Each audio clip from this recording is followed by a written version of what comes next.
Take a slow, gentle breath. Imagine yourself standing by the calm shores of the Aegean Sea. The waves arrive softly, one after another, almost like a heartbeat of the earth itself. The salt in the air touches your lips, and the breeze moves with a rhythm as if it carries ancient whispers. In this peaceful place, the story of Greece begins, not with loud battles or great kings, but with the quiet presence of people who lived in harmony with the land and the sea. Thousands of years ago, long before the Greece we know today, the island of Crete became home to one of the earliest great civilizations in Europe, the Minoans. Their world was both mysterious and graceful. Imagine the vast palace of Knossos, with its many rooms, colorful frescoes painted with scenes of dolphins, dancers, and nature's beauty. These people were not only builders of stone, but also builders of myths. In their stories, a great labyrinth wound its way through the palace, holding deep inside it a creature, both human and beast, the Minotaur. Was this story born out of fear? Or perhaps it was a way to explain the unknown? We cannot be certain, yet the myth has lived for thousands of years, just like the sea that carries it. The Minoans were a people of the sea. Their ships, guided by the wind, crossed the blue waters of the Mediterranean.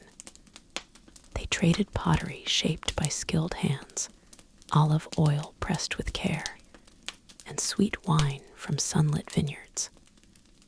Every journey tied one community to another, until the Aegean became a woven net of connections. For them, the sea was not just a path, it was life itself, a mirror of the gods above. At night, when darkness covered the islands, people looked to the stars. To them, the sky was alive. Every spark of light was a sign, every constellation a story. They believed that Zeus ruled from the thunderclouds, his voice echoing as storms. They felt Poseidon's presence in the waves that grew strong and wild, and Artemis in the silence of the forests, where shadows moved gently. The natural world was never empty. It was filled with divine energy, shaping both fear and comfort.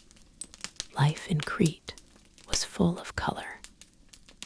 The people painted scenes of festivals, where men leaped gracefully over bulls in acrobatic displays of courage and strength.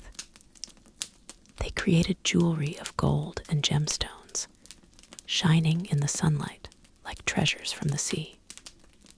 They built storerooms for grain, oil, and wine, showing that their lives were not only about survival, but also about beauty, order, and joy. Yet, like all great civilizations, the Minoans faced challenges. Earthquakes shook the island from time to time, reminding them of the power beneath the earth. Farther away, the volcanic island of Thera, today called Santorini, erupted in one of history's greatest explosions. The skies darkened, ash fell like snow, and the waves grew tall. Many believe this disaster weakened the Minoans, leaving space for another power to rise on the mainland. From this fading light, a new dawn approached. Across the sea, on the rugged hills of the Greek mainland, the Mycenaeans began to build their strongholds. Stone walls rose like mountains, protecting kings and warriors. Their stories, carried by poets and dreamers, would one day give birth to epics that shaped the imagination of the world. The sea remains calm in your mind now. The waves still come and go. The stars still shine above, and the myths of the Minoans linger like a gentle echo. Soon, as time flows onward, we will step into the world of the Mycenaeans, where legends of heroes, wars, and journeys across the seas will unfold. Close your eyes for a moment and picture the Greek mainland long, long ago. The land is rugged, with mountains rising like silent guardians, valleys spreading like hidden treasures, and the sea never far away. This is the stage where the Mycenaean civilization began to grow, a culture that would leave deep marks not only on Greek memory, but on the entire story of Western history. The rise of Mycenae, around 1600 BCE, powerful kingdoms started to appear across the Greek mainland. Among them, Mycenae shone the brightest. Imagine a citadel rising from the rocky hills of the Peloponnese, crowned with walls so massive that later generations believed they had been built by giants, the Cyclopes. These fortifications, made of enormous stones stacked one upon another, still stand today, silent and heavy, testaments to a civilization that once thrived in glory. The people of Mycenae were warriors, traders, and storytellers. Unlike the seafaring Minoans of Crete, who lived with elegance and art, the Mycenaeans built their world on strength and power. Their kings ruled from palaces filled with storerooms, workshops, and audience halls. At the center of each palace lay a great hall called the Megaron, where a throne faced a large hearth, and where rituals, banquets, and councils took place.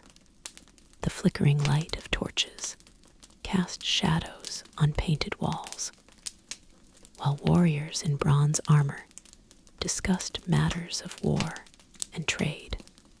Gold was the symbol of Mycenaean wealth. Archaeologists have uncovered graves filled with golden masks, jewelry, and weapons. The most famous of these treasures is the so-called Mask of Agamemnon, a golden funeral mask found at Mycenae, though it belonged to a king who lived centuries before the legendary Agamemnon of Homer's Tales. Still, the shine of the gold tells us how these people honored their dead, surrounding them with objects meant to accompany them into eternity, a world of warriors and kings. The Mycenaeans were not a single kingdom, but a network of powerful palaces. Mycenae, Tiryns, Pylos, Thebes, Athens, and others. Each was ruled by a Wanax, a king who commanded both warriors and farmers, who oversaw trade and diplomacy, and who served as the link between the people and the gods. Their society was carefully structured. Beneath the king stood officials and scribes, who kept records on clay tablets written in a script we call Linear B, the earliest known form of Greek writing. Farmers, shepherds, artisans, and slaves formed the foundation of the economy, supporting the grandeur of the palace system. The Mycenaeans were also seafarers, inheriting much from the Minoans. Their ships carried goods across the Aegean and beyond, oil, wine, and finely crafted weapons in exchange for exotic materials like ivory, amber, and tin. Yet trade was not always peaceful. These warriors were known for their raids across the seas. Some scholars believe they may have contributed to the collapse of other Bronze Age civilizations, joining the mysterious sea peoples who stormed across the eastern Mediterranean. The shadow of Troy. Among the many legends that surround the Mycenaeans, none shines brighter than the story of Troy. On the coast of Asia Minor, across the Aegean, stood the city of Troy, called Ilion in ancient times. It was here, according to myth, that a great war unfolded, sparked by love, pride, and the will of the gods. The tale begins with Paris, Prince of Troy, who stole away Helen, the most beautiful woman in the world, from her husband Menelaus, king of Sparta. To avenge this insult, the Greek kings united under the leadership of Agamemnon, king of Mycenae, and set sail with 1,000 ships. For 10 long years they laid siege to Troy, and in this war heroes rose and fell. Achilles, swift and fierce, was unmatched in battle.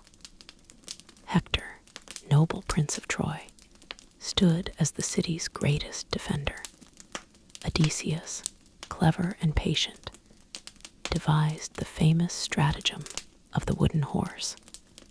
Was the Trojan War real history, or only myth? Archaeological discoveries at Hisarlik in modern Turkey reveal layers of ancient cities, one of which was destroyed by fire around the time of the Mycenaean world. Many believe this could have been the inspiration for the epic Tales. The truth is lost in time, yet the story has endured for thousands of years, carried by poets, singers, and dreamers. Homer and the echo of memory. Centuries after the fall of the Mycenaean palaces, a poet named Homer gave eternal voice to the legends. In the Iliad and the Odyssey, he wove the memory of the Mycenaean age into timeless verse. The Iliad speaks of rage, honor, and fate on the battlefield of Troy, while the Odyssey tells of the long and winding journey of Odysseus, who faced storms, monsters, and temptations on his way home to Ithaca. Though Homer lived in a later era, the world he described was deeply rooted in the Mycenaean past.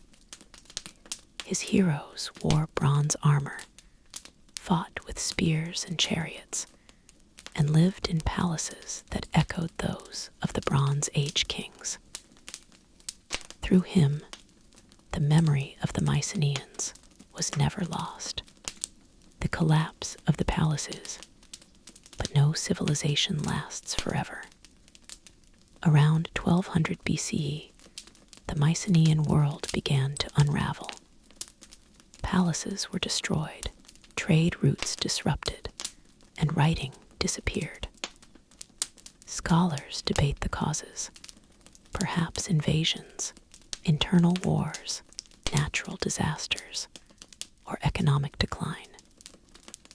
The great citadels fell silent, and Greece entered a time often called the Dark Age. Yet even in darkness, memory remained. The stories of heroes, gods, and wars were passed down from one generation to another, sung by bards to the music of the lyre. And when light returned, these stories became the foundation of Greek culture, shaping its poetry, religion, and identity for centuries to come. Life in the Mycenaean world, a closer look. To imagine the Mycenaean world more clearly, let us step into their daily life. A farmer rose with the sun, tending to olive groves and vineyards. His hands carried the rhythm of the seasons, harvesting grain, pressing oil, fermenting wine. His work was not only survival, but also contribution the wealth of the palace. In the palace workshops, artisans shaped clay into jars, carved ivory into delicate figurines, and hammered bronze into swords and armor. Their craft reflected both practicality and beauty. A warrior might carry a sword not only to fight, but also to display status, decorated with engravings of lions or spirals. Religion, too, played a central role. The Mycenaeans worshipped gods that would later appear in the classical Greek pantheon: Zeus, Hera, Poseidon, Athena. Offerings of oil, grain, and animals were made at altars. The line between human and divine was thin, and kings often claimed the favor of the gods to justify their power. Music and poetry filled the evenings. Imagine a bard reciting tales of heroes by firelight, the sound of a lyre accompanying his voice.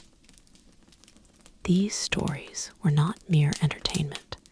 They were a way to preserve memory, to bind the community, and to give meaning to the struggles of life. The legacy of Mycenae.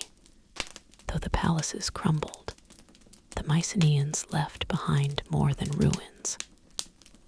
They gave Greece its earliest form of writing, its first great stories of gods and heroes, and a tradition of kingship and warrior honor. Their memory lived on in Homer, in the myths of Troy, and in the stones of their citadels. When later Greeks looked upon the massive walls of Mycenae and Turin, they could not believe ordinary men had built them. They imagined giants, the Cyclopes, had laid the stones. To them, the Mycenaeans were already legendary, a bridge between the human and the mythical. And so, as the waves of the Aegean continue to whisper against the shore, the story of the Mycenaeans remains. They were both real and imagined, both history and myth. Their world was one of warriors, kings, and poets, and from their memory would rise the classical Greece we remember today. The night is still, the stars are patient, and the echoes of bronze and gold fade into silence. Ahead lies a new dawn, the birth of the city-states, the rise of Athens and Sparta, and the awakening of democracy itself. But for now, rest in the memory of the Mycenaean world, where heroes walked between earth and legend.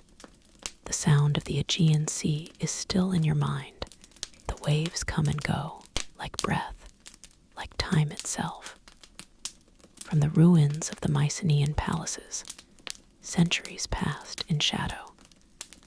The land grew quiet, stories whispered from one generation to the next.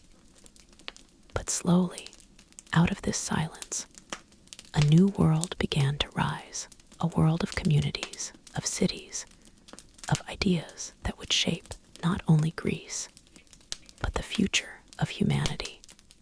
The birth of the polis. In the centuries after the fall of the Mycenaeans, Greek society reorganized itself. The great palaces were gone, but small villages grew into larger communities. At the heart of this change was the polis, the city-state. The word polis meant more than just a city. It was a community, a way of life, a shared identity. Each polis had its own government, its own traditions, and its own vision of life.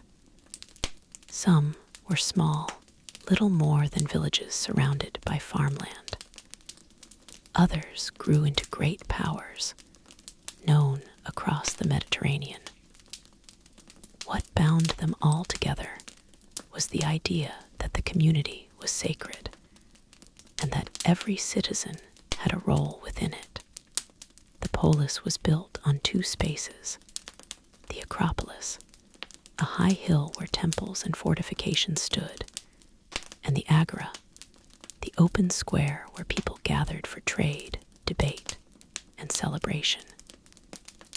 Imagine walking through the Agora of a bustling polis. Stalls filled with olives, pottery, and fabrics line the square. Citizens gather to discuss matters of politics and philosophy, while children play in the corners. The hum of voices and the smell of bread and wine fill the air. Athens and Sparta, two paths. Among the many city-states, two stood above the rest: Athens and Sparta. They were like two sides of the same coin, each powerful, each proud, but with visions of life that could not be more different. Athens, built upon the hills of Attica, looked to the sea. Its people became sailors, traders, and thinkers. The Athenians valued art, philosophy, and discussion. They believed that the community could be guided not only by kings, but by the voice of its citizens.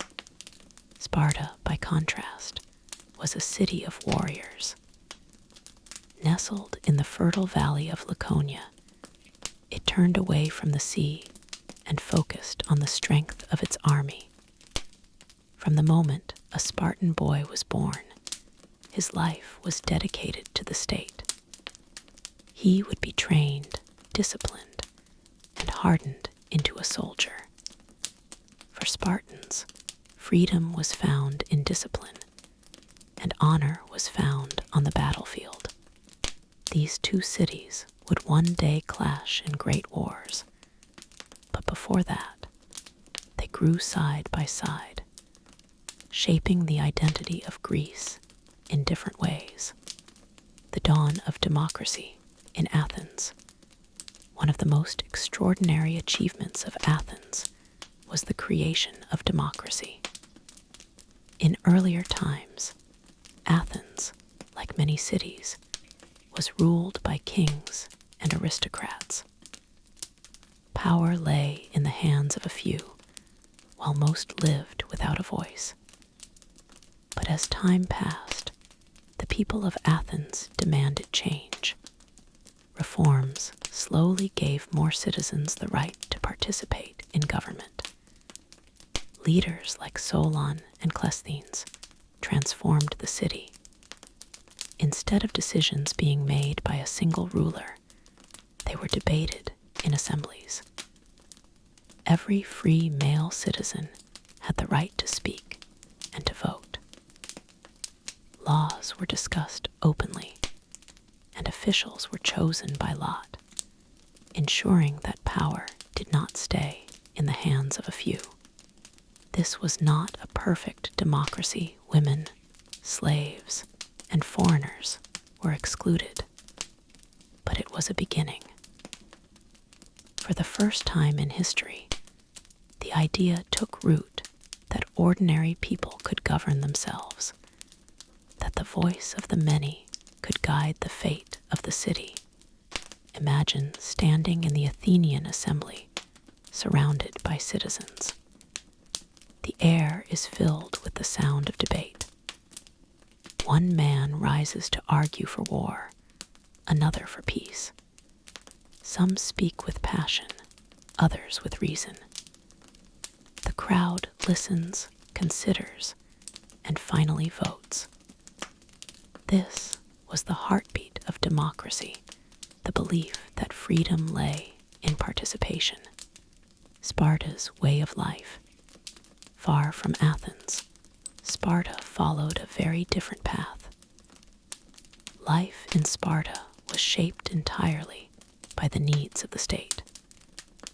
From a young age, boys were taken from their families and placed in the agoge, a system of training that prepared them to become soldiers. They learned endurance, discipline, and loyalty. Pain was to be endured without complaint, hunger without weakness, fear without surrender.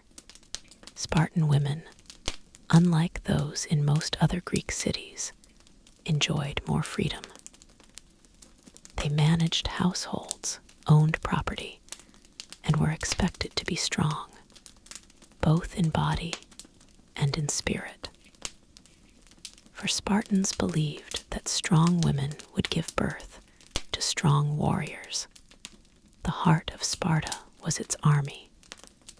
Every citizen was a soldier, every life directed toward the defense of the state. They lived with few luxuries, valuing simplicity and equality. Gold and silver were rejected. Iron bars were used as currency to discourage greed.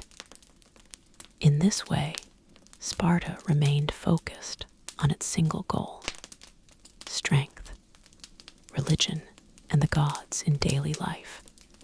In both Athens and Sparta, as in all of Greece, religion was woven into daily life.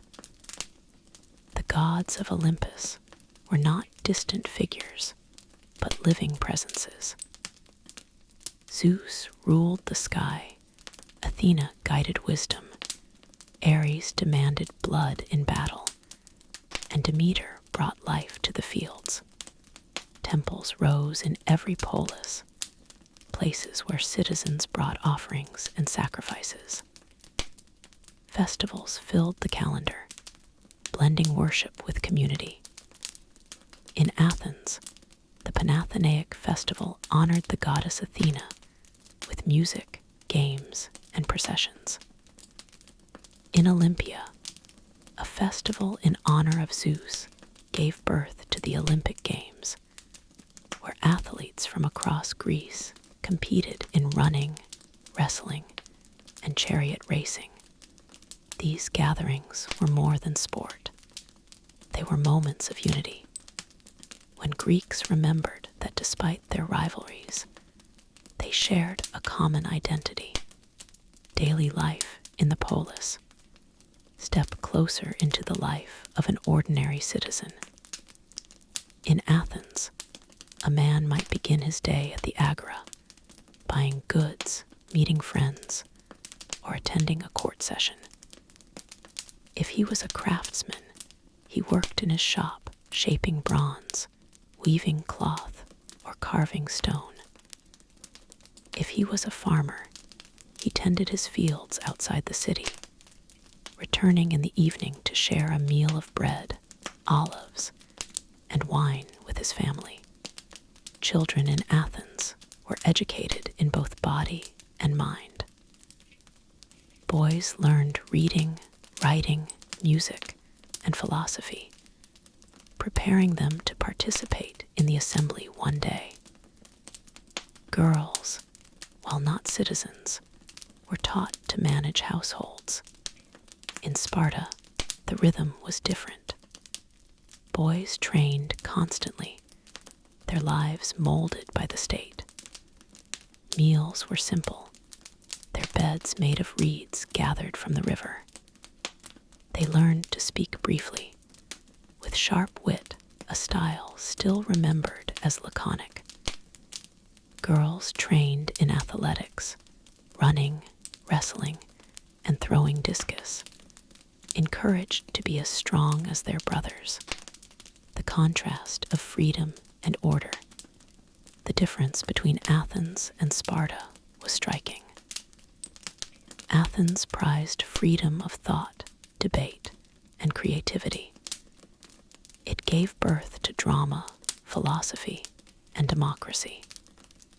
Sparta prized order, discipline, and unity. It created the most feared army in Greece. Both ways of life had their strengths, and both had their costs. Athens could be unstable, with debates turning to quarrels and factions dividing the city. Sparta could be rigid, suppressing individuality for the sake of the whole. Yet together, these two visions shaped the Greek spirit, a balance of mind and strength, of freedom and discipline, toward greater challenges. As the centuries passed, these city-states grew stronger. Athens expanded its navy, building fleets of swift triremes that could cut through the sea like arrows. Sparta trained its hoplites, warriors with bronze shields and spears, who fought in the tight formation of the phalanx. Both cities looked beyond their borders, their destinies slowly drawing toward conflict. But before they clashed with each other, they would face a greater challenge from the east, the vast empire of Persia. The story of that struggle, of battles like Marathon and Thermopylae, would become one of the greatest chapters in Greek history. But for now, as the sun sets over the hills of Attica and the fields of Laconia, the voices of the polis rise gently in your memory. Athens and Sparta, two worlds, two visions, both preparing to shape the next age of Greece. The memory of Athens and Sparta lingers like the echo of footsteps on stone. Two cities, so different in their vision, yet bound together by the spirit of the Greek polis. For a time, their lives flowed separately. The Athenians with their debates and ships, the Spartans with their training and discipline. But destiny was moving toward them, carried by winds from the east. Far beyond the Aegean, a vast empire had risen, the Persian Empire. Stretching from the valleys of Mesopotamia to the mountains of India, from Egypt to Asia Minor, Persia was unlike anything Greece had ever known. Its kings commanded armies counted in the hundreds of thousands. Its wealth filled palaces of gold and stone, and its power reached across the ancient world. To Persia, the small Greek city-states were insignificant, mere sparks along the western edge of empire. Yet those sparks would soon blaze into a fire that even the great kings could not extinguish. The first clash, the Ionian Revolt. The beginning came not in Athens or Sparta, but in Ionia, the coastal cities of Asia Minor where Greeks had long settled. These cities were under Persian rule, paying tribute and submitting to satraps, the governors of the empire. Yet, the spirit of freedom that burned in the Greeks could not be easily subdued. In 499 BCE, the Ionian cities rose in revolt. They sought aid from their kin across the Aegean. Athens, bold and young in its democracy, sent ships and soldiers. Together, they marched inland and even set fire to Sardis, a major Persian city. For the great King Darius, this act was not simply rebellion. It was an insult that demanded vengeance. From that moment, the Greeks had drawn the wrath of Persia. Darius vowed to punish Athens, to bring these defiant city-states to their knees. The Battle of Marathon, 490 BCE.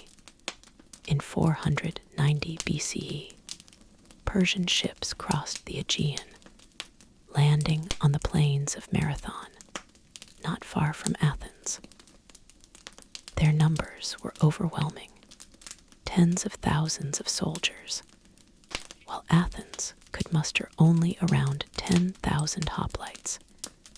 Aided by a small force from Plataea, the Athenians faced a choice: submit or fight. They chose to fight. Led by the general Miltiades, the Athenian hoplites advanced in phalanx formation, shields locked, spears ready.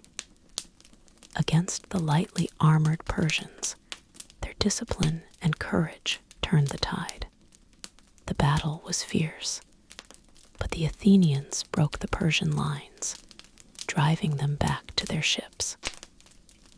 The victory at Marathon was more than a battle won.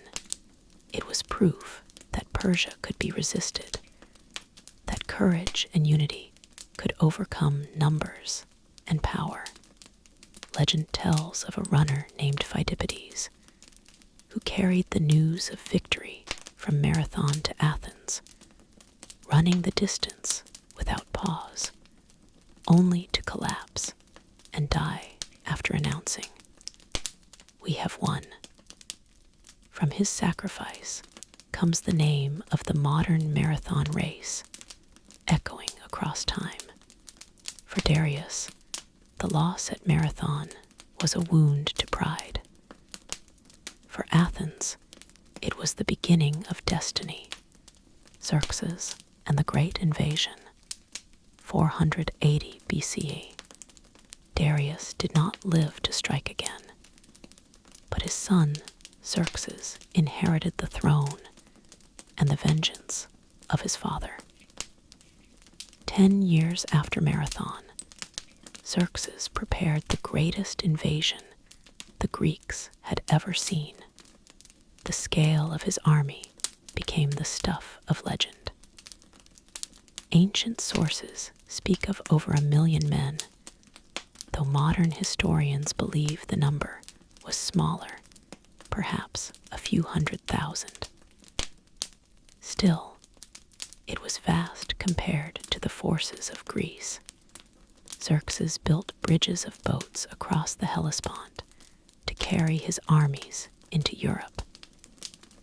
His fleet shadowed him along the coast, a floating city of warships. From Asia to Thrace, from Thrace to Thessaly, the Persians marched like a river of iron. The Greeks knew they could not stand divided. For the first time, Athens, Sparta, and many other city-states formed an alliance. Not all joined, some submitted to Persia, but enough came together to resist. Thermopylae, the pass of fire. The first stand came at Thermopylae, a narrow pass between mountains and sea. Here, in 480 BCE, a small Greek force blocked the way of the Persian army. At its heart stood King Leonidas of Sparta, with 300 of his finest warriors, joined by several thousand allies from other states. For days, the Persians attacked, but could not break through. The narrow pass neutralized their numbers, forcing them to fight face to face with the Greek hoplites. Spears thrust, shields clashed, and the ground shook with the sound of battle. At last, betrayal turned the tide. A local man revealed a secret path through the mountains, allowing the Persians to outflank the defenders. Realizing the end was near, Leonidas dismissed most of his allies, but he and his 300 Spartans remained, fighting to the last. Their sacrifice became legend, a symbol of courage and defiance that has echoed through history. Though Thermopylae was a defeat, it bought precious time for the Greeks to prepare. The naval battle of Salamis. While Leonidas fought at Thermopylae, the Athenian people faced their own trial. The Persians advanced toward Athens, and the city was evacuated. Families, elders, and children fled to nearby islands, while the men prepared to fight at sea. Themistocles, an Athenian leader, had long argued for building a great navy. Now, his vision would decide the fate of Greece. The Greek fleet, though smaller than the Persian armada, took position in the narrow straits of Salamis. Here, the size of the Persian fleet became its weakness. In the confined waters, their ships could not maneuver, while the smaller, faster Greek triremes struck with deadly precision. From dawn to dusk, the battle raged, until the Persians, confused and trapped, began to retreat. The victory at Salamis was a turning point. Xerxes, fearing the destruction of his fleet, withdrew much of his army, though he left forces behind to continue the fight. The final victory, Plataea, 479 BCE. The following year, in 479 BCE, the Greeks gathered their largest army yet. At Plataea, a united force of Athenians, Spartans, and allies faced the Persians. The battle was hard-fought, but Greek discipline and the courage of the hoplites prevailed once more. With Plataea and the naval battle of Mycale, the Persian threat to Greece was ended. Xerxes returned to his empire, and the Greeks celebrated a victory that seemed almost impossible at the start. The meaning of the Persian Wars. The Persian Wars were more than battles. They were moments when the Greek spirit was tested. Against overwhelming odds, small city-states had stood against the greatest empire of their age and prevailed. For Athens, the wars brought pride and power. Their navy became the strongest in Greece, and their democracy, tested by fire, emerged stronger. For Sparta, the memory of Thermopylae became eternal, a model of honor and sacrifice. But perhaps most importantly, the wars showed the Greeks the power of unity. Though often divided, when faced with a common threat, they had fought as one. The seeds of the Golden Age. With Persia pushed back, Athens began to dream of more. The city rebuilt, raising temples on the Acropolis, preparing for an age of philosophy, art, and democracy that would shine like no other. Sparta, proud but cautious, returned to its discipline. Yet beneath the surface, tensions simmered. The alliance that had saved Greece would soon turn into rivalry. Athens sought to lead, to build an empire of its own. Sparta resisted, guarding its independence. For now, though, the night is calm. The sea rests after the storms of battle. The voices of Leonidas, Themistocles, and the nameless soldiers who stood at Marathon, Thermopylae, Salamis, and Plataea echo softly, like distant waves. The Persian threat had passed, but the story of Greece was far from over. Ahead lay triumphs of art and thought, but also struggles and wars between brothers. The path of history continued, winding like the shore of the Aegean, always moving forward. The Persian Wars had ended, and the Greek city-states stood victorious. The air was filled with relief, but also with new possibilities. For Athens, the victory over Persia was more than survival. It was the beginning of an age unlike any other. From the ashes of war, the city would rise to create wonders of art, philosophy, and politics.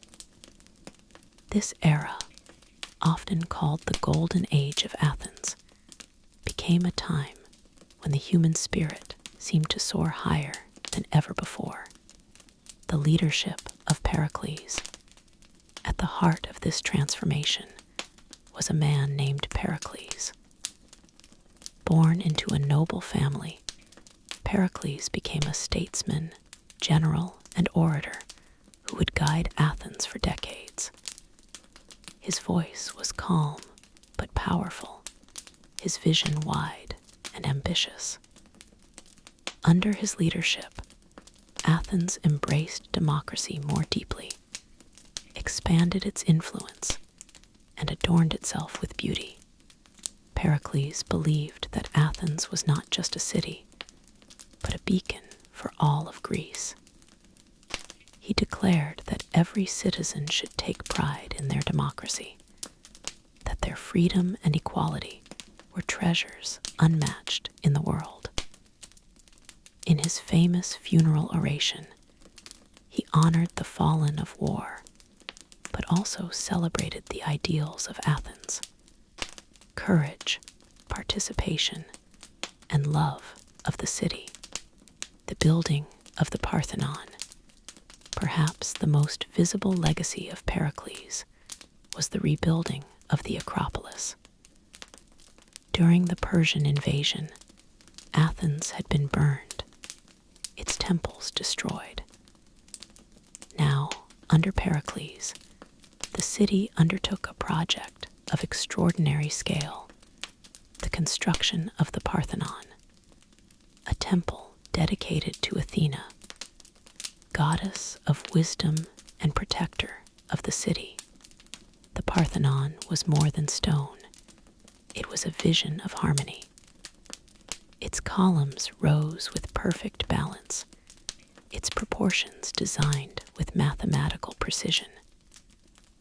Inside stood a colossal statue of Athena, crafted of gold and ivory by the sculptor Phidias. From afar, the temple gleamed under the sun, a symbol of Athens' strength and devotion.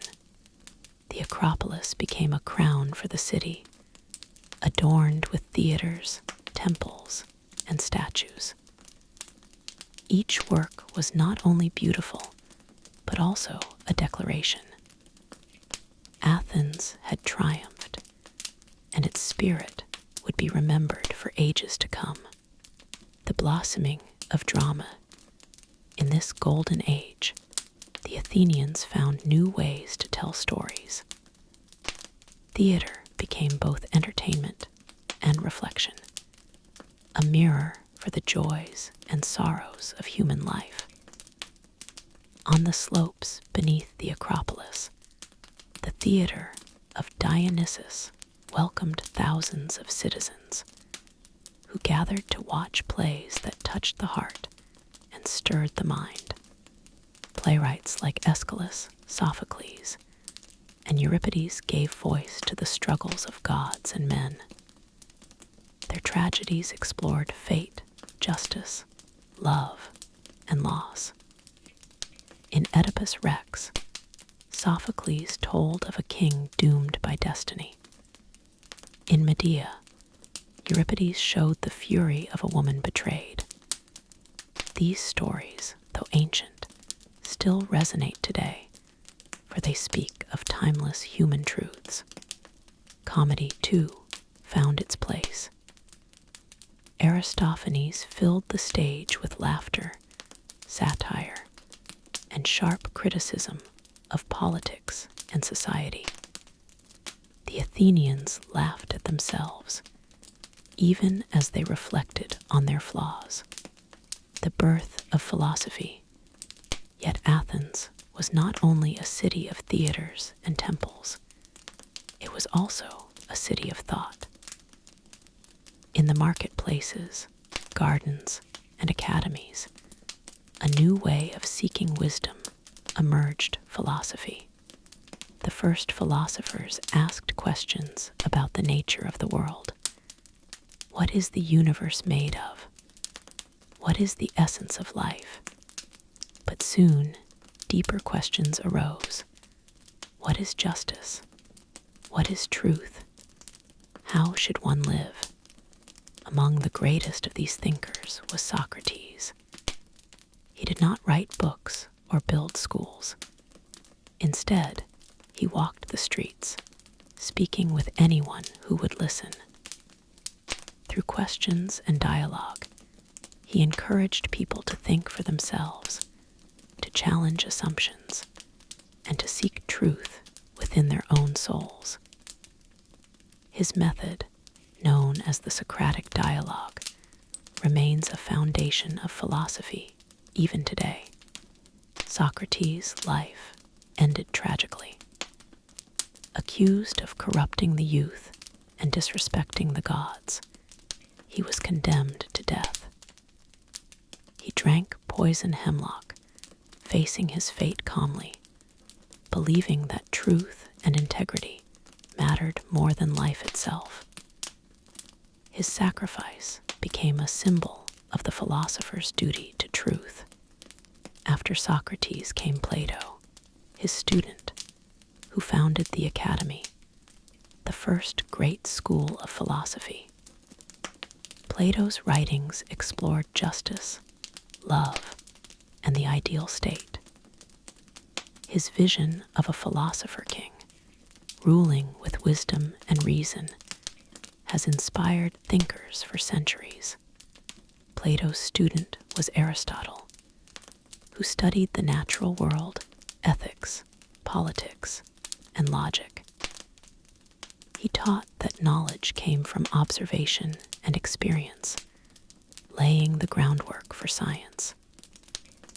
Aristotle would later teach Alexander the Great, carrying Greek thought into distant lands.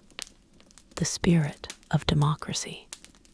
During this golden age, Athenian democracy flourished. The assembly, made up of citizens, debated laws, war, and alliances. Officials were chosen not by wealth, but often by lot, ensuring that every man might share in the duty of governing. Juries of citizens decided trials, sometimes numbering in the hundreds. It was noisy, imperfect, and often chaotic, but it was alive with participation. For Athenians, democracy was not simply a system, it was a way of life. Women, slaves, and foreigners were still excluded. But within its limits, Athenian democracy was revolutionary. It planted seeds of political thought that would one day influence the entire world. Art, sculpture, and beauty. Athens also became a home for artists who sought to capture the human form and spirit. Sculptors like Phidias and Polykleitos created statues that balanced realism with ideal beauty. The human body was seen not as something to hide, but as a reflection of divine harmony. Pottery, too, flourished, painted with scenes of myth, sport, and daily life. In every corner of Athens, beauty was woven into the fabric of life. Even objects of everyday use carried elegance, as if art was not separate from life, but part of it. The Delian League and Athenian power, Athens' role in defeating Persia, gave it leadership of the Delian League, an alliance of city-states formed to defend against future invasions. Over time, however, this league became less a partnership and more an empire. Athens collected tribute from its allies, using the wealth to build ships, temples, and theaters. For many Athenians, this seemed a golden blessing. But to others, especially Sparta and its allies, Athens' power looked like domination. The seeds of rivalry were being sown, even in this time of prosperity. The fragility of glory. As the Golden Age unfolded, Athens seemed invincible. Its navy ruled the seas, its temples gleamed in the sun, its philosophers and playwrights inspired minds across Greece. Yet history is never still. The same energy that lifted Athens also carried risks, ambition, pride, and rivalry. Soon, tensions with Sparta would grow into the Peloponnesian War, a conflict that would test everything Athens had built. But that is another story, waiting on the horizon, the eternal legacy. When we look back on the golden age of Athens, what do we see? We see a city that dared to imagine new ways of living, new ways of thinking, new ways of creating. We see democracy, imperfect yet powerful. We see art and architecture that still stand after thousands of years. We hear the voices of Socrates, Plato, and Aristotle, still asking questions that matter. Athens was not perfect. It struggled with inequality, war, and ambition.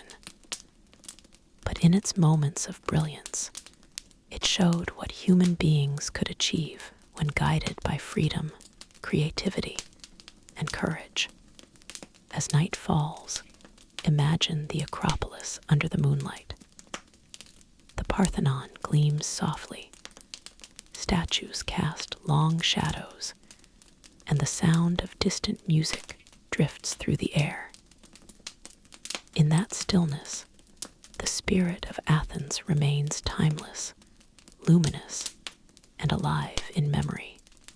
The glow of Athens' golden age still lingered over the city, but beneath its brightness, shadows were forming. The Delian League, once a noble alliance against Persia, had slowly become an Athenian empire. Tribute from allied states filled the city's treasury, paying for temples, ships, and festivals. To Athens, this was a natural reward for leadership.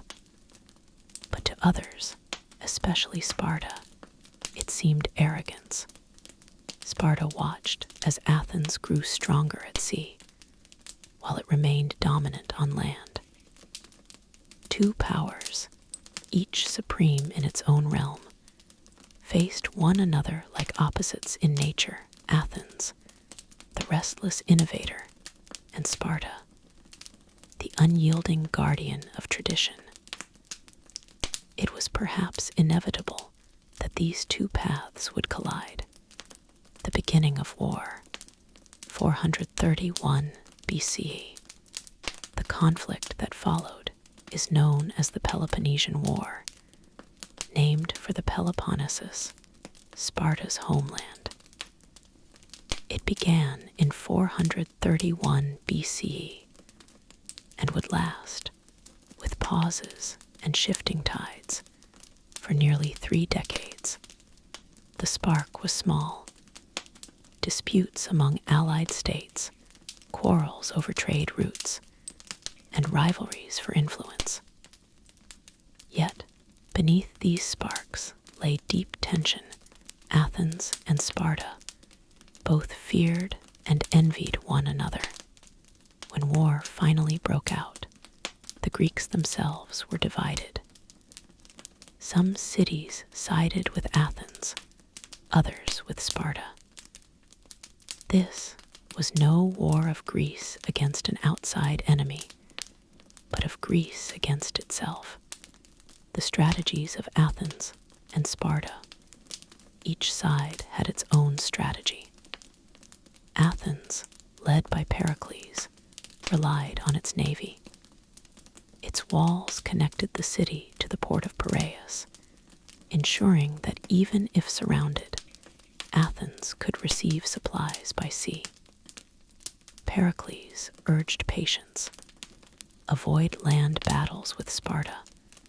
Let the navy wear them down, and trust that time would favor Athens.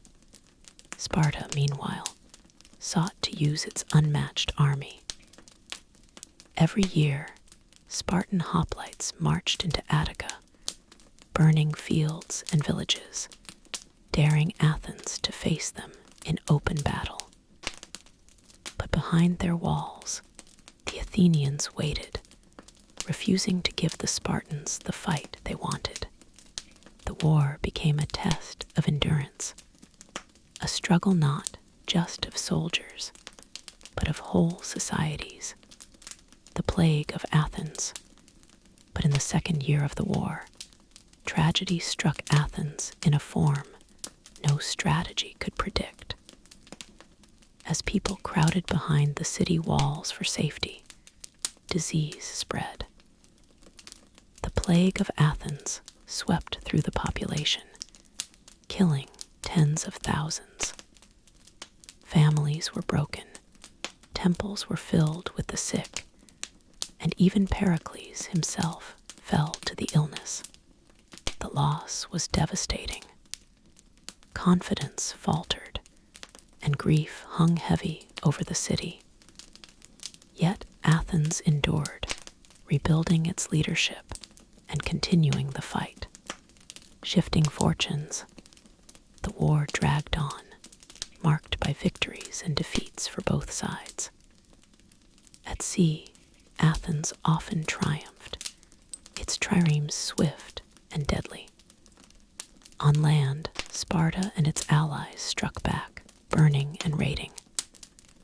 Allies switched sides, rebellions flared, and peace seemed always close, yet always out of reach. One period of calm did come, known as the Peace of Nishes, but it was fragile. Distrust and ambition soon shattered it, and the fighting resumed. The Sicilian expedition, 415 BCE. In the midst of the war, Athens reached for new glory. Encouraged by ambitious leaders, the city launched the Sicilian expedition, a massive campaign to conquer Syracuse, a powerful city far to the west. At first, the plan seemed bold, even visionary, but it turned into disaster. The Athenian fleet, once the pride of Greece, was destroyed. Thousands of soldiers were lost, captured, or killed. The dream of expansion became a nightmare, and Athens returned home weakened and shaken. The rise of Sparta and the fall of Athens. After Sicily, the tide turned. Sparta, with the support of Persia, built a navy to rival Athens.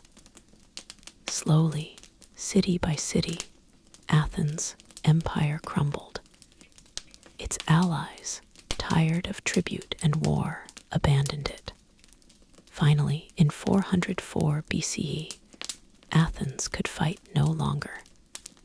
Starved, blockaded, and exhausted, the city surrendered. The long war was over. Sparta had triumphed. The cost of war, yet victory brought little joy. Greece itself was left weakened, its unity shattered. The Peloponnesian War had drained its cities of wealth, strength, and hope. Where once Greece had stood as a beacon of art and freedom, now it stood divided and vulnerable. For Athens, the loss was bitter. Its democracy faltered, though it would rise again.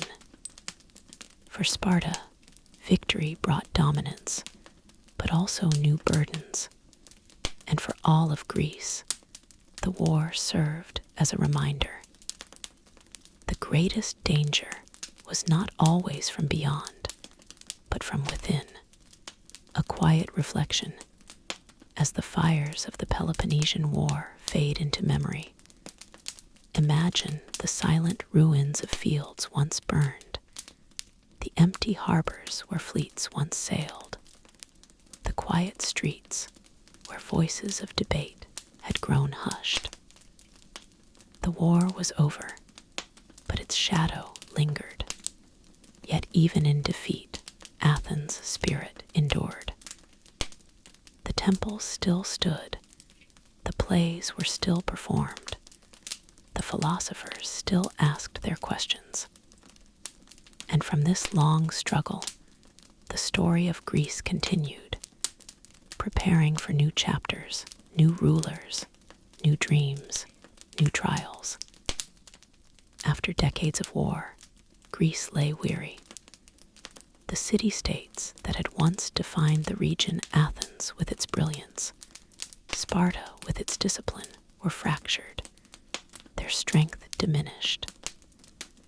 The Peloponnesian War had left scars that generations would remember.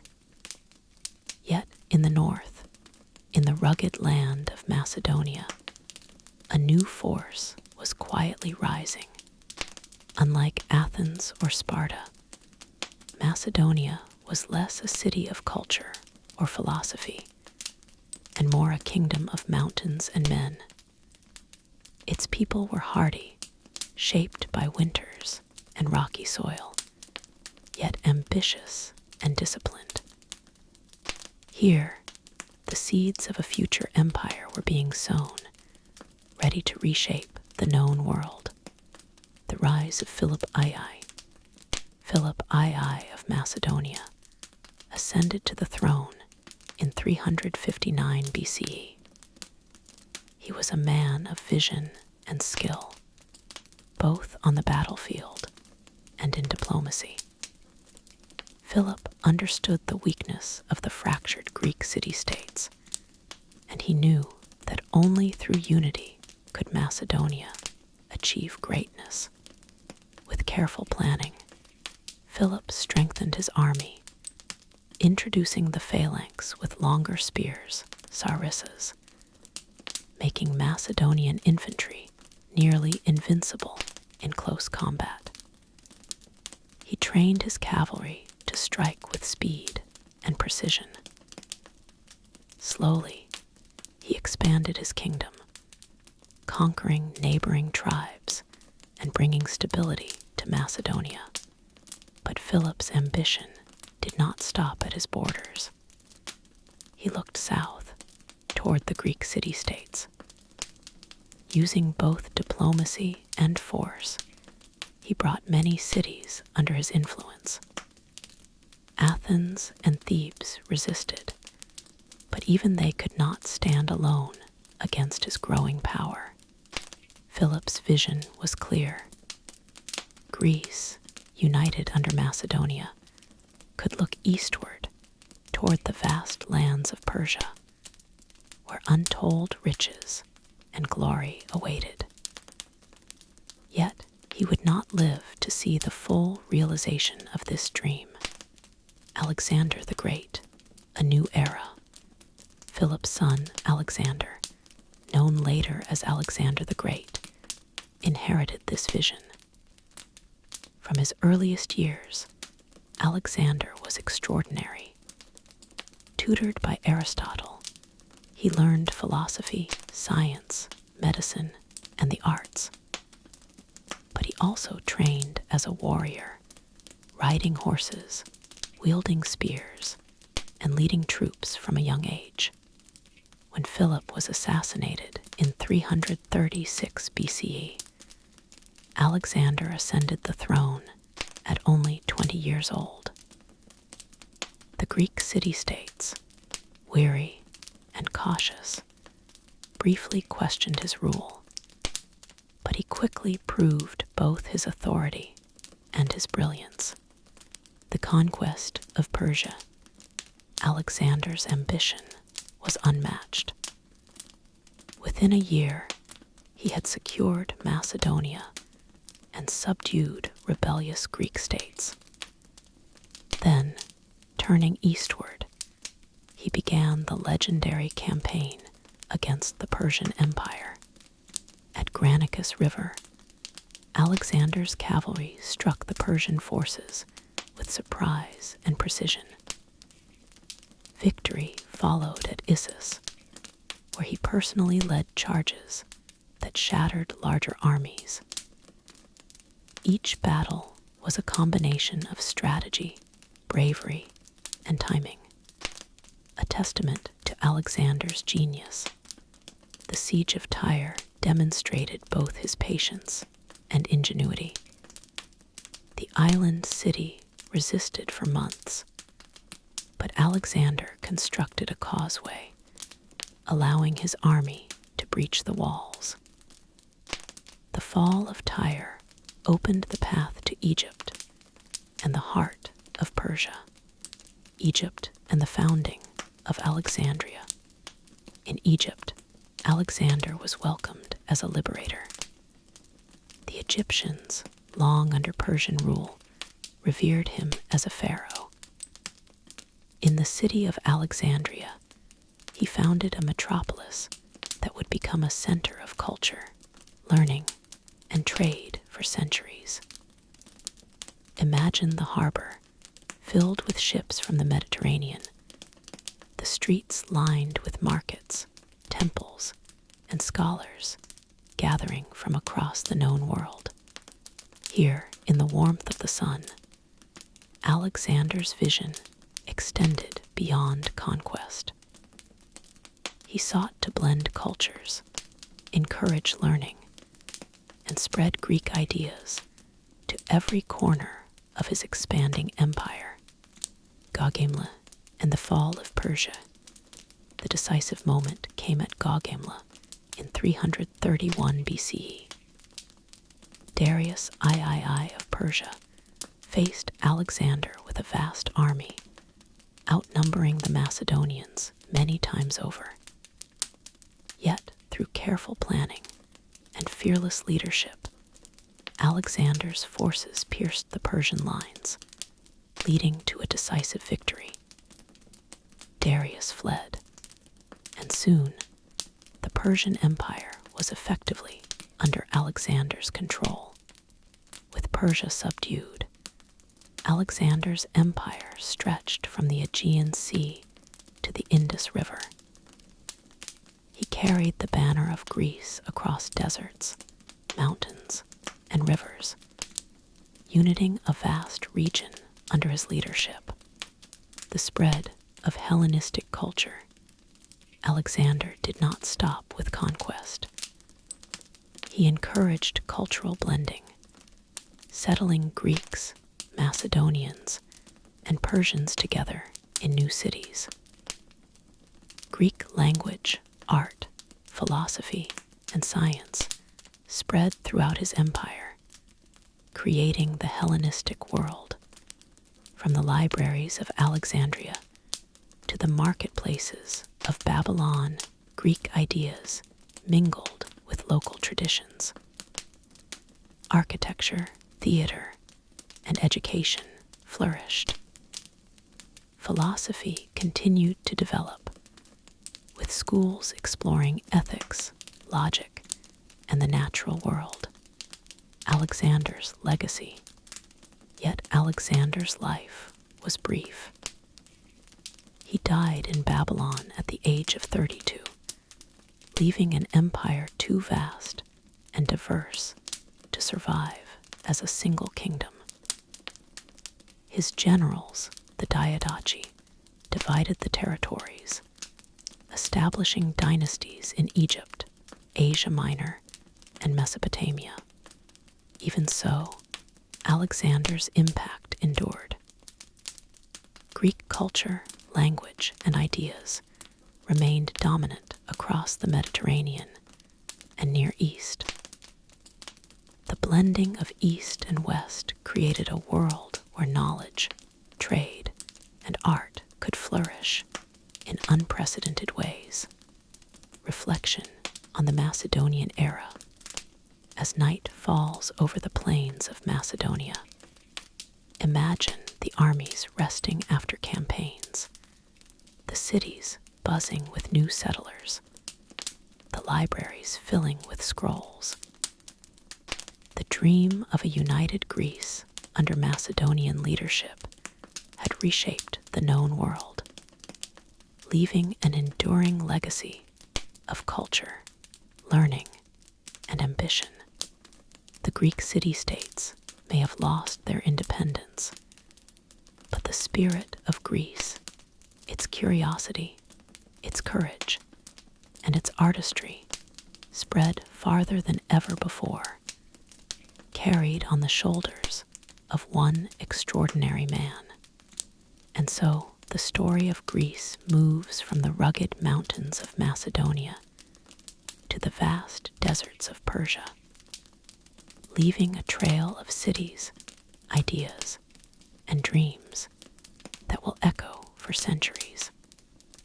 The death of Alexander the Great in 323 BCE left the world stunned.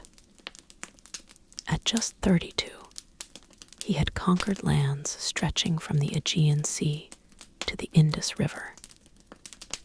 Yet the empire he built was too vast to be held by one man, and the generals, known as the Diadochi, carved it into separate kingdoms. Though political unity faded, Alexander's vision endured. His campaigns had carried Greek ideas, language, and culture far beyond the traditional boundaries of Greece. This period, known as the Hellenistic era, was a time of blending, Greek thought mingling with Egyptian, Persian, and Indian traditions. The rise of new cities. Across the conquered lands, new cities rose like beacons of culture. Alexandria in Egypt became the most famous, a port city filled with scholars, merchants, and artists. Its great library and the museum attracted thinkers from all corners of the world, preserving scrolls, texts, and knowledge for generations. Other cities, like Pergamon in Asia Minor and Antioch in Syria, became centers of learning, trade, and governance. In these cities, Greek architecture, theaters, temples, and marketplaces flourished, often alongside local traditions. People spoke Greek, debated philosophy, and studied mathematics and astronomy, all while blending their own customs, science and philosophy. The Hellenistic era was also a golden age for science and thought. In Alexandria, scholars like Eratosthenes measured the Earth's circumference with remarkable accuracy, while Euclid developed the foundations of geometry that are still studied today. Philosophy evolved as well. Epicureanism taught that happiness could be found in simple pleasures and avoiding pain. Stoicism, founded by Zeno of Citium, emphasized virtue, self-discipline, and harmony with nature. These schools of thought spread throughout the Hellenistic world, offering guidance in a rapidly changing era. Art and culture. Art took on new forms in this period. Sculptures became more expressive, capturing motion, emotion, and even imperfection. Artists portrayed not only gods and heroes, but also ordinary people and everyday life. Mosaics decorated floors of palaces and homes, showing scenes of nature, myth, and history, theaters remained central to cultural life. Performances in Greek and local languages entertained and educated citizens alike. Music, poetry, and storytelling became vehicles for sharing traditions, blending the old and the new. Trade and connection. Trade routes crisscrossed the Hellenistic world, linking the Mediterranean with Asia and Africa. Merchants carried spices, textiles, metals, and ideas. Greek became a common language in many regions, enabling scholars, traders, and travelers to communicate. The blending of cultures created a unique cosmopolitanism. People adapted Greek art, architecture, and literature, while introducing local practices, beliefs, and knowledge. This synthesis allowed new innovations to flourish in medicine, engineering, and astronomy, politics, and kingdoms. Although Alexander's empire was divided, the kingdoms of the Diadochi, Ptolemaic Egypt, Seleucid Asia, and Antigonid Macedonia maintained Greek influence. Monarchs promoted Hellenistic culture, building cities, sponsoring scholars, and encouraging arts. War and diplomacy continued, yet cities and culture often thrived even amid conflict. Greek ideas spread to new populations, while local customs influenced Greek settlers. The result was a vibrant, diverse civilization, alive with curiosity and creativity, the legacy of the Hellenistic era. The Hellenistic era reminds us that culture can transcend politics. Even when empires fracture, ideas endure. Greek language, philosophy, and science became a foundation for civilizations that followed. Alexandria's library, though eventually lost, symbolizes the pursuit of knowledge that stretches beyond borders and time. In these years, the world became larger and more connected. Scholars and travelers moved freely, learning and teaching, exchanging traditions, and building a legacy that would influence Rome, Byzantium, and beyond. Quiet reflection. As the sun sets over the Mediterranean, imagine the streets of Alexandria, Pergamon, and Antioch. Merchants call their goods, philosophers debate under colonnades, and artists carve statues that will survive centuries. Though Alexander is gone, the world he shaped continues to breathe, to think, and to create. The Hellenistic world was a bridge between East and West, a tapestry of cultures woven together by curiosity, ambition, and human ingenuity. And in its quiet, the spirit of Greece endures, not in conquest, but in thought, art, and knowledge, forever echoing through time. After centuries of wars and shifting kingdoms, Greece found itself under the gaze of a new power rising from the west. Rome.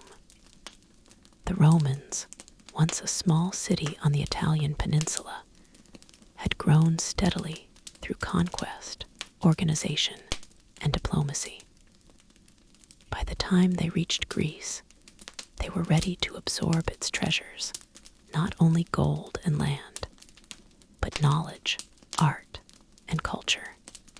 The Greek city-states, although politically weakened after the Peloponnesian War and Hellenistic conflicts, remained rich in ideas, philosophy, and artistry.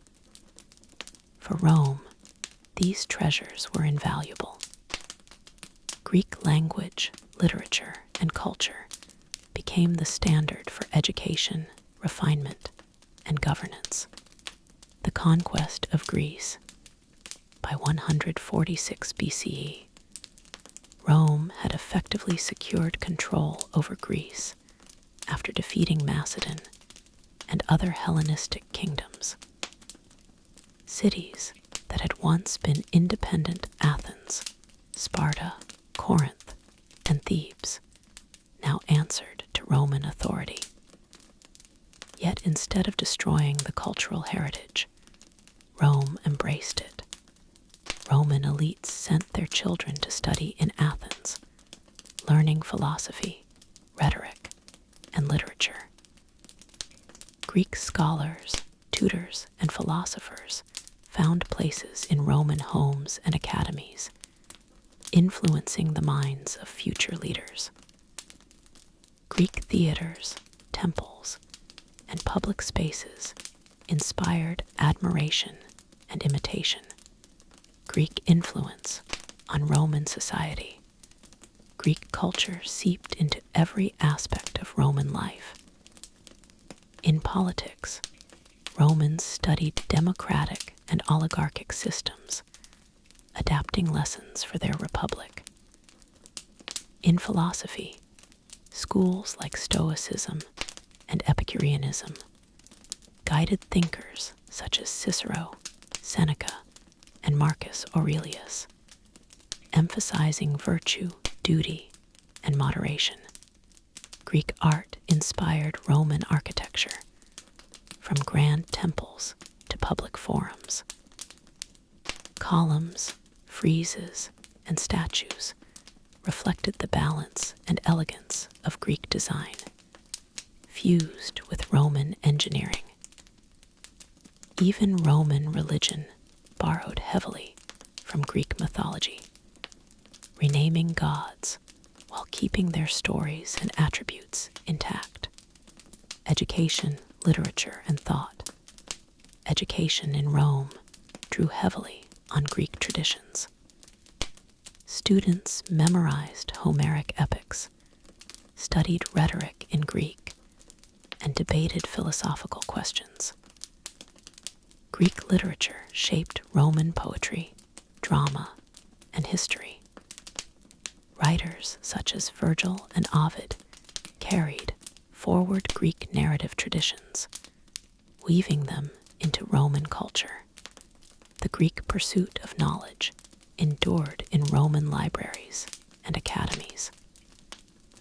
Alexandria's legacy, the collection, study, and preservation of texts, was mirrored in Roman scholarship. Greek ideas lived on, transmitted to new generations far beyond their homeland. Art, science, and engineering. Greek influence also shaped art and science. Sculptors copied Greek originals, emphasizing anatomy, proportion, and emotion. Mosaics depicted gods, heroes, and everyday life. Science, medicine, and astronomy thrived under Greek teachers and thinkers in Roman cities.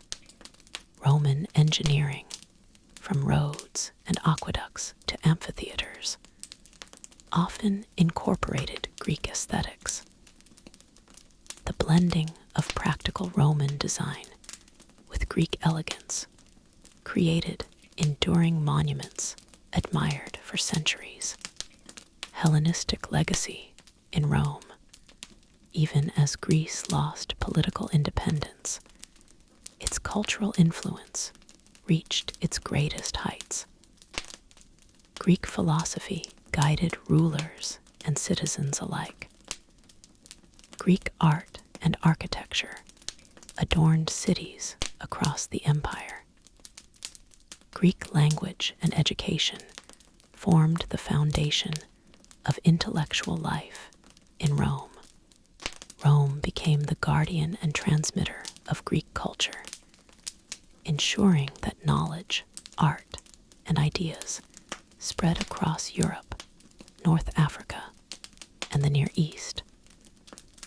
Through Rome, the spirit of Greece transcended borders, shaping civilizations for generations to come. Quiet reflection. Imagine walking through a Roman villa or forum, where Greek statues line the walls and scrolls of philosophy rest on tables.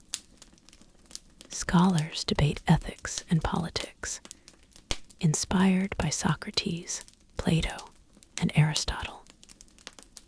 Though Greece had fallen politically, its ideas, beauty, and wisdom endured. The Greek spirit, carried by Rome, became timeless. Its language, art, and philosophy traveled far, influencing countless generations. Rome may have ruled the Mediterranean, but Greece conquered hearts and minds, leaving a legacy that would echo through the ages. Under the vast skies of the Mediterranean, Greece's influence continued to unfold not through armies, but through culture. By the time Rome had solidified its empire, Greek ideas, art, and knowledge had spread far beyond the Aegean. Greek civilization, once confined to the city-states of the mainland and the islands, now shaped the life of an entire continent. The Hellenistic era had already created a bridge between East and West. Now, under Roman rule, that bridge expanded further. Greek language became the language of education, diplomacy, and commerce in the Eastern Mediterranean. Greek philosophers, poets, and scientists were revered, their works studied in Roman cities, from Italy to Egypt. Greek culture in Roman society. Roman society absorbed Greek culture into its very fabric.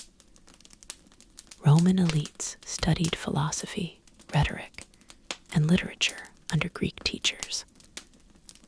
The works of Homer, Plato, and Aristotle were memorized and discussed in homes, schools, and public forums. Greek thought influenced Roman law, governance, and ethical thinking. Greek art transformed Roman aesthetics. Sculptures of gods, heroes, and ordinary people adorned public spaces and private villas. Temples followed Greek designs, yet combined with Roman engineering innovations. Mosaics, frescoes, and paintings preserved stories, myths, and scenes of everyday life, reflecting a sophisticated cultural blend. Education and knowledge. Education in the Roman Empire depended heavily on Greek traditions. Young Roman citizens learned to speak, write, and reason through Greek texts. Philosophy taught wisdom, virtue, and moderation. Science and mathematics, inherited from the Greeks, became essential tools for engineers, architects, and doctors. Libraries flourished in cities such as Alexandria, Pergamon, and Antioch. Scholars from across the empire gathered to read, translate, and expand upon Greek texts. Knowledge traveled along roads, rivers, and seas, carried by teachers, merchants, and travelers. Greek influence on religion and thought. Greek religion blended seamlessly into Roman life. The gods were renamed, yet their personalities and myths remained. Temples, rituals, and festivals honored both Greek and Roman traditions. Mysteries and philosophical schools offered paths to understanding the universe, morality, and the self. Greek ideas about citizenship, democracy, and virtue influenced Roman law and civic life. Even as Rome expanded, the values of inquiry, debate, and learning, born in Greek city-states, continued to shape political and cultural thought. The spread across Europe, Greek influence did not remain confined to the Mediterranean. As Roman roads and trade networks extended across Europe, Greek culture traveled with them. In Gaul, Hispania, Britain, and beyond, art, architecture, philosophy, and education carried hints of Hellenic thought. Towns and villas mirrored Greek styles, and the study of Greek texts became a mark of refinement and learning.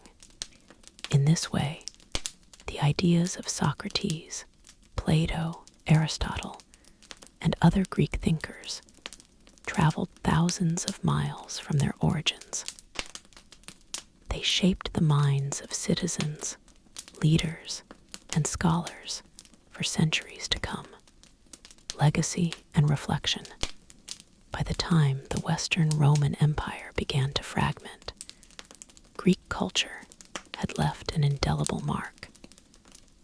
Its language, philosophy, art, and science survived through the written word, the structures built, and the minds it had shaped. Even in times of political upheaval, Greek ideas endured, quietly influencing the foundations of Europe, the Byzantine Empire, and eventually the Renaissance. Imagine a sunlit Roman forum. Marble statues gleam in the light. Scrolls of Greek philosophy lie open on tables, and the discussions of scholars echo softly in courtyards. Greek knowledge, carried through the might of Rome, flows endlessly through history. Even as empires rise and fall, the spirit of Greece, the love of beauty, wisdom, and learning, remains eternal. Its influence, once limited to city-states along the Aegean, now reaches across continents and centuries, whispering through the ages, a timeless reminder of human curiosity and creativity. As the Western Roman Empire waned, a new center of Greek culture endured in the East, the Byzantine Empire. With its capital at Constantinople, this empire preserved the language, traditions, and knowledge of Greece, while combining them with Roman law and Christian faith. Though the political world shifted, Greek culture remained alive. Scholars continued to read and copy the works of philosophers, scientists, and poets. Greek language became the official tongue of administration, education, and liturgy, ensuring continuity from the Hellenistic and Roman eras. Preservation of knowledge. Monks, scribes, and scholars played a vital role in preserving Greek texts. In monasteries and libraries, they meticulously copied manuscripts of Plato, Aristotle, Homer, and Euclid. These scrolls and codices traveled carefully from one city to another, carrying centuries of knowledge through the uncertainty of war and political change. Education remained a cornerstone of Byzantine life. Young citizens studied Greek literature, philosophy, mathematics, and rhetoric. The ideas of classical Greece influenced political theory, ethical thought, and religious debate. In this way, even in a time of shifting powers, the spirit of Greece persisted. Greek influence in religion and art. Christianity became the dominant faith of the Byzantine Empire, yet Greek culture was woven into its expression. Churches and monasteries were adorned with mosaics, frescoes, and icons that reflected the elegance and harmony of Greek art. The study of Greek philosophy complemented theological thought, encouraging reflection on ethics, virtue, and the nature of the universe. The architecture of Byzantium, with its domes and intricate designs, echoed Greek principles of balance and proportion. Even in religious devotion, the aesthetic sensibility of Greece endured, shaping the experience of worship for centuries. Trade cities and learning. Byzantine cities, such as Constantinople, Thessaloniki, and Athens, became hubs of commerce, scholarship, and art. Traders, scholars, and travelers carried Greek ideas throughout the Mediterranean and Near East. Greek science, mathematics, and medicine continued to influence practical life, from engineering and architecture to navigation and medicine. Libraries in Constantinople held hundreds of thousands of volumes. Scholars from across the empire and beyond came to study, debate, and teach. In the bustling streets and quiet study halls, Greek knowledge found new life in a Christian world, continuity and adaptation. Despite political upheavals and the changing borders of empires, Greek culture demonstrated remarkable resilience. Its language, literature, philosophy, and artistic traditions adapted to new contexts, blending with Roman law and Christian theology.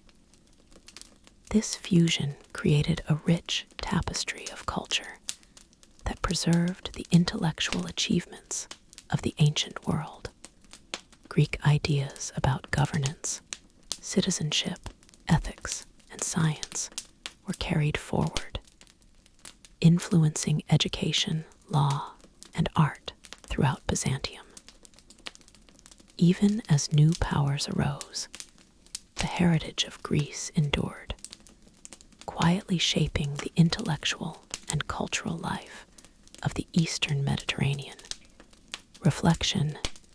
Imagine walking through Constantinople. The great walls rise under the morning sun, markets hum with activity, and scholars debate philosophy in quiet courtyards. Churches gleam with mosaics inspired by Greek balance and beauty. Scrolls of Plato and Aristotle rest alongside religious texts, bridging centuries of thought. In this world, the ancient wisdom of Greece remained alive, a guiding light in a changing political and religious landscape. The ideas, art, and philosophy that had traveled from city-states through Hellenistic kingdoms and across the Roman Empire now found a new home in Byzantium. Even as centuries passed, the spirit of Greece continued to whisper through time, its curiosity, creativity, and devotion to knowledge a quiet, enduring presence in the heart of the Byzantine world. After centuries of Byzantine guardianship, the treasures of Greek culture found their way into Western Europe. As the Renaissance unfolded in Italy and beyond, scholars, artists, and thinkers eagerly sought the wisdom of ancient Greece. The collapse of Constantinople in 1453 prompted many Byzantine scholars to flee west, carrying with them manuscripts, knowledge, and the language of their ancestors. In Florence, Venice, and Rome, these manuscripts ignited curiosity.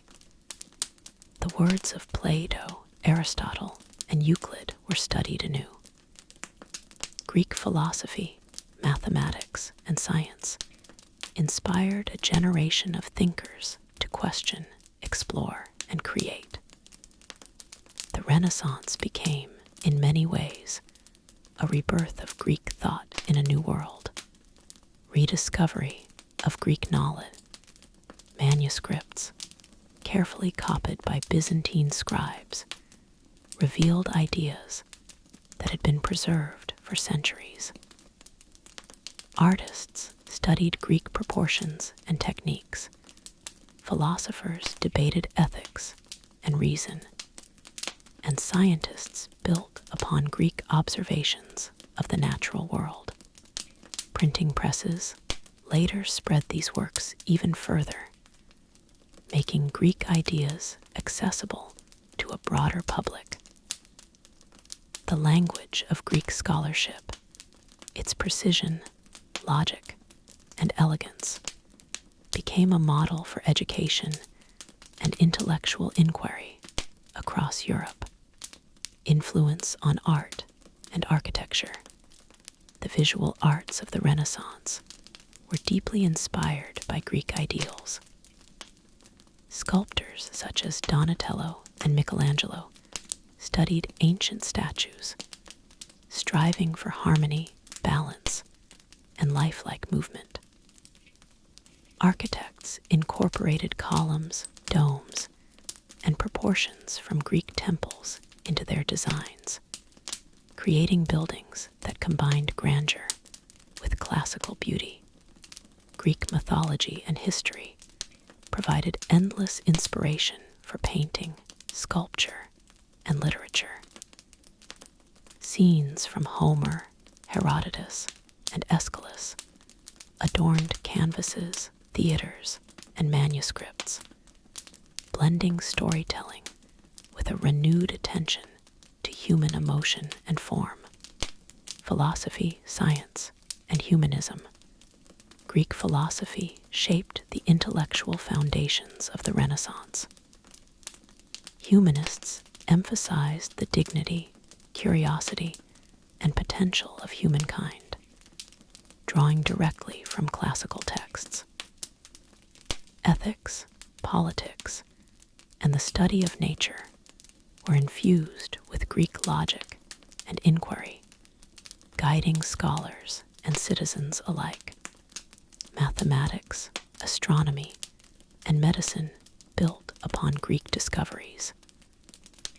Figures like Copernicus, Galileo, and Vesalius were inspired by the rigor of Greek observation and reasoning, bridging centuries of knowledge and laying the groundwork for modern science. The enduring legacy, the rediscovery of Greek culture during the Renaissance, demonstrated the timelessness of its ideas. Language, art, philosophy, and science transcended borders and centuries, shaping not only Europe, but the emerging global worldview. Greek thought became the foundation upon which modern Western education, governance, and culture were built. Imagine walking through a Renaissance library. Marble statues of philosophers line the shelves. Scrolls and printed books rest side by side, and scholars debate questions of ethics, politics, and science. In these halls, the wisdom of Athens, Alexandria, and Byzantium lives anew, guiding minds and hearts toward creativity and understanding. Quiet reflection, the spirit of Greece preserved by Byzantium and revived in Renaissance Europe, reminds us that knowledge can endure across time and space. Its beauty, logic, and curiosity are like a quiet river, flowing gently through centuries, shaping societies, inspiring art, and encouraging thought. From the city-states of the Aegean to the courts of Florence and the halls of European universities, Greek culture lives on. It teaches patience, inquiry, and wonder. And in its calm, enduring presence, it offers a reminder. Human creativity and wisdom, once nurtured, can illuminate the world forever.